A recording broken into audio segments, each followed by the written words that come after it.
오늘 하루도 하나님의 부르심 가운데 순종하고 기도하며 나아가는 우리 하느님의 모든 성도님들께 주님의 은혜가 가득하시길 소망합니다. 오늘 성경 말씀은 이방인이 성령 받고 구원받은 은혜를 목격한 베드로가 예루살렘으로 돌아왔을 때 유대 출신 할레파 성도들에게 공격을 받은 내용입니다. 바울은 고넬료 집에서 경험한 하나님의 구원 역사를 천천히 설명하며 구원은 전적으로 하나님의 손에 달려있음 뿐만 아니라 하나님이 행하신 것임을 간증합니다. 이를 통해 베드로뿐만이 아니라 그 자리에 있던 유대 출신 성도들도 하나님의 뜻을 깨닫게 되고, 이뿐 아니라 예루살렘 교회 온 성도들도 누구나 구원받을 수 있음을 깨닫고 세계의 땅끝까지 복음을 전하게 되는 계기가 되게 합니다. 오늘 이 말씀을 기억하며 몇 가지 그 은혜를 살펴보려 합니다. 먼저는 베드로의 태도에 주목해보려 합니다. 이 믿을 수 없는 이방인의 구원 소식을 직접 두 눈으로 목격하고 또 예루살렘 교회 성도들에게 증언했던 베드로의 마음, 또 그렇게 할 수 있었던 이유가 무엇입니까? 사실 이 일이 왜 이렇게 놀랍고 또 어떤 이들에게는 쉽게 받아들여지지 않는 데에는 이유가 있었습니다. 예루살렘 교회에 속한 성도들, 특히 유대교 출신 할레파 신자들이 이방인도 구원받을 수 있다는 사실이, 그 사실을 받아들였을 때 비난이라는 반응이 제일 먼저 나올 수밖에 없었습니다. 그 이유는 하나님께서 유다지파 출신의 후손들, 특별히 이스라엘 백성들을 지명하시고 부르시어 하나님의 백성 삼아주신다는 것은 구약시대 전체에서 동의된 아주 핵심 내용이었습니다. 그들이 하나님의 백성이 되고 하나님은 우리 민족의 하나님이 되신다는 것은 이념과 사상을 넘어서 그들의 정체성, 곧 나는 누구인가에 대한 내 존재 자체에 대한 이유였습니다. 그런데 하나님이 우리 민족뿐만이 아니라 다른 민족 출신인 이방인을 구원한다는 사실은 충격 그 자체였을 것입니다.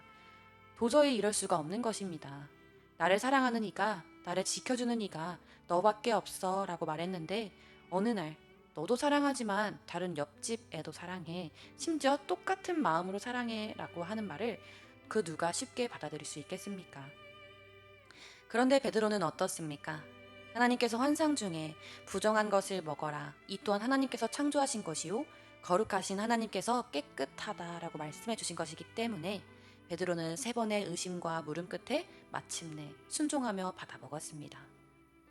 그렇게 베드로는 이방인들과 식사 교제를 하며 그들을 공동체 안으로 초대하고 또 환대하며 그리스도의 복음을 전하며 그들과 형제가 되었습니다. 베드로가 이렇게 평소에 안 하던 일, 특별히 그 누구도 나서서 하지 않았던 일을 할 수 있었던 것은, 그 비결은 무엇입니까? 바로 하나님 한 분 때문이었습니다. 하나님이 계시기에 내가 있고 하나님의 뜻이 있기에 그 뜻에 내가 순종하고 따를 수 있는 것입니다. 베드로는 할례 받지 않은 자가 성령 받은 일에 대해 이론과 전통을 통해서 또 뛰어난 말솜씨로 변론하거나 해결하려 하지 않았고, 오직 하나님이 하신 것임을, 하나님만을 드러내며 하나님을 증언할 뿐이었습니다. 베드로는 이렇게 오해받는 상황에서 하나님의 일을 감당할 때에 받게 되는 고난을 이상하게 여기지 않았습니다. 오히려 사도행전 5장 41절에서와 같이 사도들은 그 이름을 위하여 능욕받는 일에 오히려 합당한 자로 여김받음을 기뻐했습니다. 베드로전서 2장 19, 20절에서 그는 이렇게 고백합니다. 애매히 고난을 받아도 하나님을 생각함으로 슬픔을 참으면 이는 아름다우나, 죄가 있어 매를 맞고 참으면 무슨 칭찬이 있으리요. 오직 선을 행함으로 고난을 받고 참으면 이는 하나님 앞에 아름다우니라. 아멘. 하나님을 일을 할 때에 찾아오는 고난은 아무에게나 찾아오는 것이 아닙니다. 가만히 있는 자에게는 아무 일이나 아무 비난이 일어나지 않습니다. 그러나 오직 복음을 전하는 자에게만 박해와 고난이 일어납니다. 그리고 그 고난은 하나님 앞에서 아름다운 모습으로 향기롭게 여겨집니다. 아멘. 마침내 베드로의 증언을 들은 수많은 이들은 18절과 같이 그들의 마음속에 모든 잡다한 논란거리와 혼란은 사라지게 되고, 그 자리에 오직 하나님 한 분의 이름만이 그들의 마음에 남아서 새겨지게 되었습니다. 18절입니다. 그들이 이 말을 듣고 잠잠하여 하나님께 영광을 돌려 이르되, 하나님이 하신 일이라 하나님의 주 되심을 찬양합니다. 하나님만이 높임 받으실 분이오니 영광 받으시옵소서. 이렇게 하나님께 영광을 돌리게 되었습니다. 이렇듯 모든 문제와 갈등의 해결법은 문제에 집중하지 않게 하고 오직 하나님께 집중하게 하는 것입니다. 하나님의 뜻은 무엇인지, 하나님이라면 이 상황을 어떻게 바라보실 것인지, 하나님은 이 문제를 어떻게 해야 기뻐 여기실지 하나님을 깊이 숙고하고 생각하는 것입니다.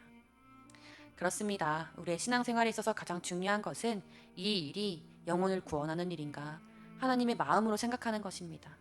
우리의 모든 관심과 열심이, 모든 고민들이 오직 복음을 전하는 일, 하나님께만 주목하는 일일 줄 믿습니다. 아멘. 둘째로는 순종입니다. 하나님은 순종하는 자에게 복음을 전하는 영광에 동참하게 하십니다. 12절 성령님은 베드로에게 말씀하셨습니다. 12절입니다. 성령이 내게 명하사 아무 의심 말고 함께 가라 하심에 이 6형제도 나와 함께 가서 그 사람의 집에 들어가니. 아멘. 하나님께서 명령하시기를 아무 의심하지 말고 성령님이 인도하시는 곳으로 가라, 순종하라, 복음 듣길 원하는 자에게 다가가라 말씀하십니다. 또한 14절입니다.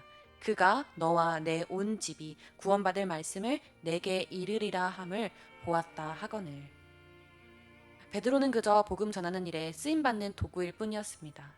하나님께서 만약 베드로를 부르시지 않았다면, 혹은 베드로가 순종하지 않고 그곳에 가지 않았다면 베드로는 하나님의 놀라운 구원 역사를 보지 못했을 것입니다. 하나님 그분의 뜻이 다 이해되지 않고 머리로는, 상식적으로는 도저히 이해가 안 되는 걸음이지만 하나님께서 말씀하셨기 때문에 무엇이든지 감사로 순종했던 베드로가 있었기에 그 놀라운 역사가 일어났던 것입니다. 이처럼 베드로의 순종이 저희들의 고백이 되길 소망합니다. 하나님께서는 지식이 많아, 능력이 많아 사용한 것이 아니라 순종하는 자이기 때문에 하나님께서 사용하시고 또 복음 전하는 영광에 동참하게 하셨습니다. 그의 순종을 통해 이방인에게도 예수 그리스도의 십자가 구원과 영원한 생명의 약속을 전함받게 하셨습니다. 이를 통해 저희 스스로에게 질문하게 됩니다. 우리는 상식적인 일에만 순종을 합니까? 아니면 하나님의 부르심이라면 어떤 것에든 순종할 수 있습니까?